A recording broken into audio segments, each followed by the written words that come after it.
Magandang buhay! I'm Leona Mercado Layugan from PSCS 4B. Network media and connectors. Network media refers to the communication channels used to interconnect nodes on a computer network. Typical example of network media include copper, coaxial cable, copper twisted pair cables, and optical fiber cables used in wire networks and radio waves used in wireless data communication networks.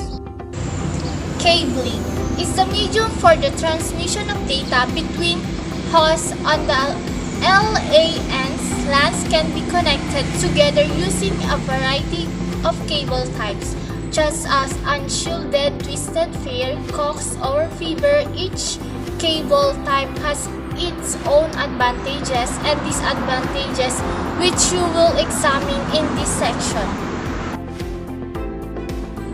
There are three types of cable media. First, coaxial cable. Second, twisted pair cable.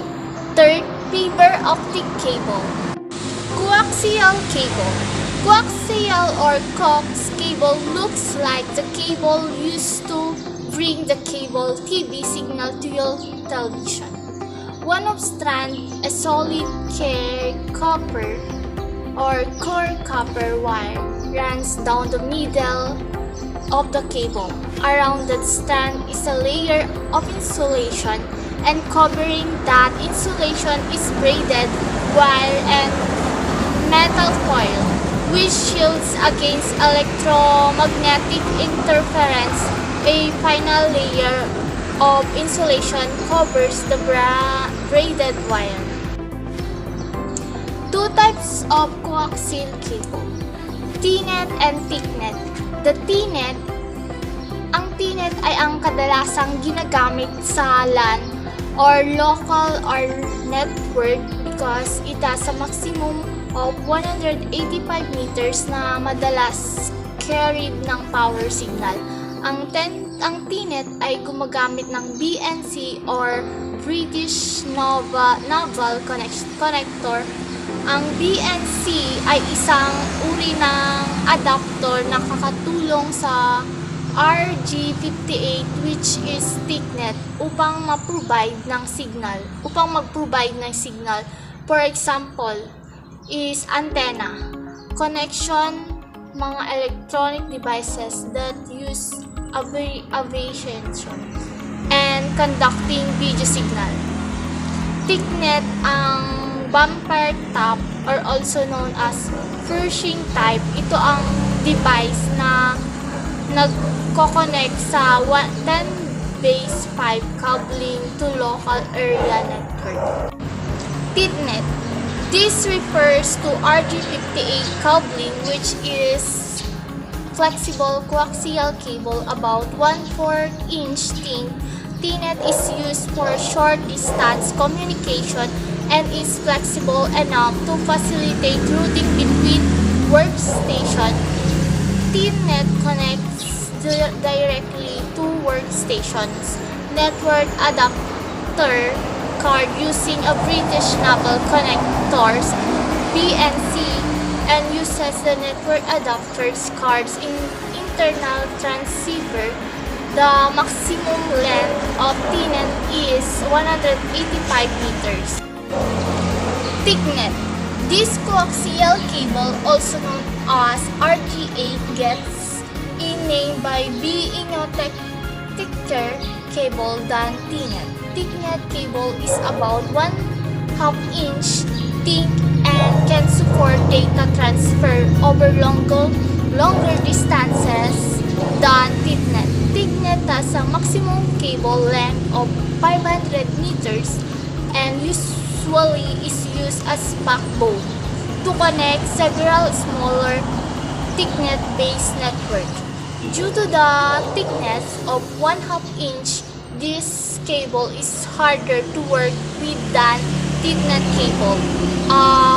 Transceiver often is connected directly to the Thicknet cable using a connector known as a bumper type connection from the transceiver to to the network adapter card is made using a drop cable to connect to the adapter unit interface AUI port connector.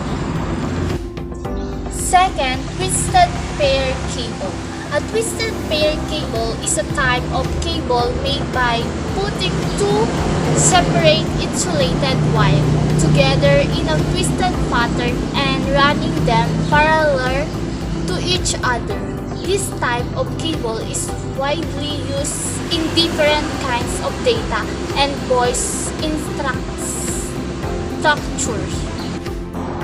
Form of coaxial cable. Unshielded twisted pair UTP and shielded twisted pair STP.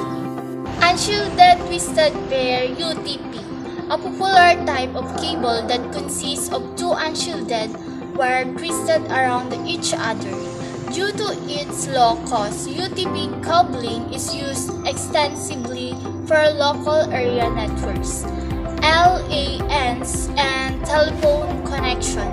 UTP cabling does not offer as high bandwidth or as a good protection from interferences as coaxial or fiber optic cable, but is less expensive and easier to work with.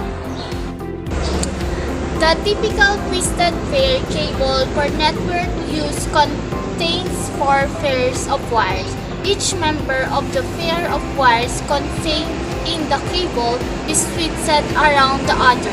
The twist is the wire helps shield against electromagnetic interference. The maximum distance of UTP is 100 meter. UTP cable uses a small plastic connector designated or registered jack 45, or most often referred to as RJ45. RJ245 is similar to the phone connector, except that instead of 4 wires as found in the home system, the network RJ45 connectors contains 8 contacts. One for each wire is a UTP cable. Straight-through cable usually uses only 4 wires when sending and receiving information on the network. The 4 wires of the 8 that are used are wires 1, 2, 3, and 6, meaning of the pins on a computer, and the pins of a hub or switch, which is what you typically will be connecting the computers to. Fiber optic cable. A fiber optic cable is a network cable that contains strands of glass fiber inside an insulated casing. They are designed for long distance, high performance data networking and telecommunication compared to wire cable. Fiber optic cable provide higher bandwidth and transmit data over longer distances. Types of fiber optic cables. Single mode fiber SMF uses a single ray of light known as a mode to carry the transmission over long distances.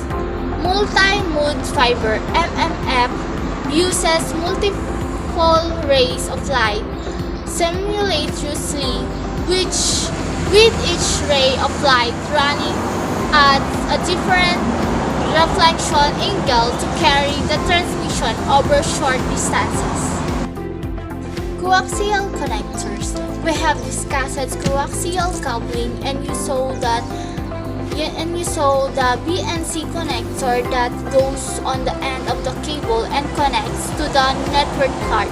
But there are a few other BNC connector types you should be familiar with. The BNC-T connector is used to connect two coax cable from either side so that the cable length can be continued on while a third end of the connector tees out to have a cable length connect to the network card on the client machine. Figure 1 to 25 display the BNC-T/T connector being placed on the network card. Notice the connector on the card that the T connector connect to, and also notice where the coax cable will continue on through. Twisted pair connectors. We have discussed two major twisted pair connectors, the RJ11 for wired telephone cable and the RJ-45 for 8-wire network cables.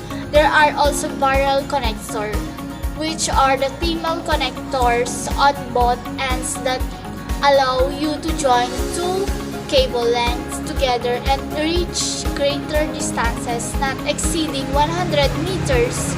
Figure 1 to 27 shown as RJ-45 wire connector connecting two cable lengths together. There are also BNC barrel connectors.